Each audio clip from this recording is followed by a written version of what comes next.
The Islamic community uses usually the term Allah, but we believe that is the same God as all of the rest of us worship. Muslims respect and love all the holy men or prophets whose stories are found in the Bible. Jesus talked about the paraclete, the intercessor, which is the meaning of parakletos, and that's the name of the Prophet Muhammad is Muhammad al-Shafi', Muhammad the intercessor. Mary is mentioned more times in the Qur'an, the Islamic revelation, than she is even in the Gospels. We like the Quran very much. We consider it sort of another book of the New Testament. If you compare Islamic belief about Jesus and God to the earliest Christians, then you can hardly tell a difference.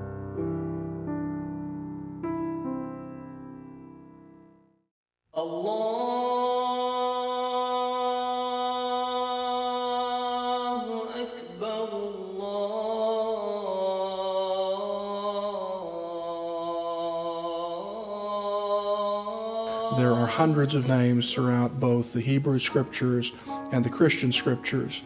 The Islamic community uses usually the term Allah, but we believe that is the same God as all of the rest of us worship.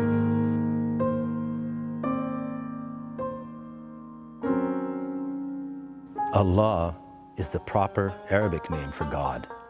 Muslims believe in and worship the same God that Jews and Christians worship. Allah is a unique term with no plural and no gender. It predates Muhammad, the prophet of Islam, and it was also used in the form of El, Ilah, and Elohim by David, Moses, Jesus, and other messengers of God, peace be upon them all. If you go to many Middle Eastern or African countries, and you go to any church, you would hear them refer to God as Allah, because that is the word in those languages to speak about God.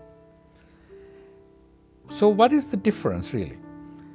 I think that there is really no difference. It is just how we think about God, and we speak about God with different names and different ways, depending on the experience and the scripture and the tradition that we have. The theological background of Islam, the historical antecedents of Islam, which are the same as Christianity and Judaism, we are clearly worshiping the same God.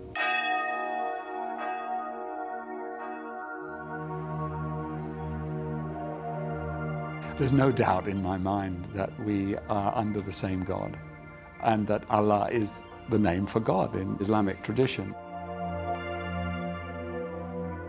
I think the Islamic concept of God, the understanding of God, God is sovereign. God holds the world together. God, I smile because I can say, I want to say God is God, and there is none like Him.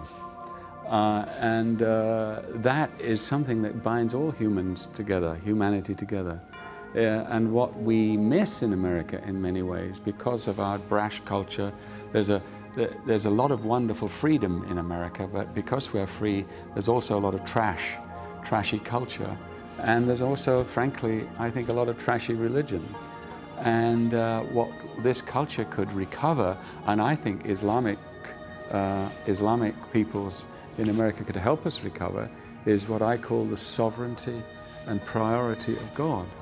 What it is to be under God, who holds us all in being. And over again, when one thinks as a Christian, I think of the way the name of Allah is invoked over and over again with great awe, great reverence. I think that is Islam's great contribution to our recovering, our Christians recovering their own sense of the transcendent, their own sense of what I would call the otherness of God, the majesty of God, which in many ways our culture has lost.